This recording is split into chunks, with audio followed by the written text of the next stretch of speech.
బాలీవుడ్ హీరోలకు అస్సలు కాలం కలిసొత్తలేదబ్బా. 5 కోట్లు ఇవ్వకుంటే నిన్ను ఖతం చేస్తామని సల్మాన్ బాయ్ ని బెదిరించిండ్లు. అమితాబ్ బచ్చన్ ఇంటికి ఫోన్లు చేసి ధమ్కీలు ఇట్లా అప్పుడోగల్ని బెదిరిస్తూనే ఉన్నారు.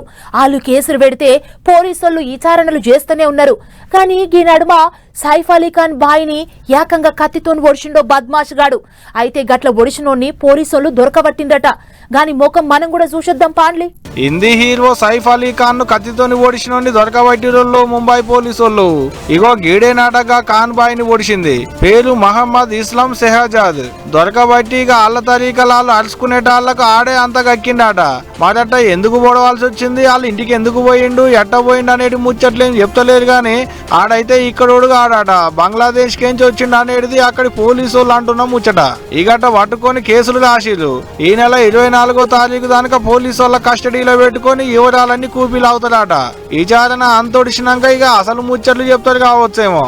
సస్పెన్స్, థ్రిల్లర్, యాక్షన్, ఎమోషన్, ట్విస్టుల మీద ట్విస్టులు నడిచిన ఇన్నొదురు ఈ ముచ్చట మీద.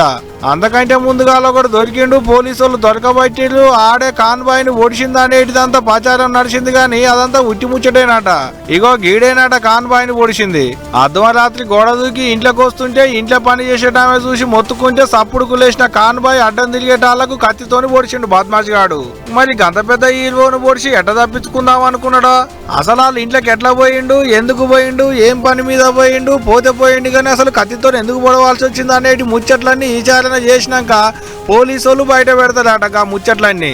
మరి చూడాలి ఆడేం చెప్తాడు, వీళ్ళు ఏం బయట పెడతాడు అనేది. కానీ బద్మాష్ గానికి తలవాళ్ళు గట్టిగానే పడతాయి కావచ్చు. బౌండరీ ఇవ్వాలి మాపడికి ఊకుంటారు పోలీసు వాళ్ళకు దొరికినాక.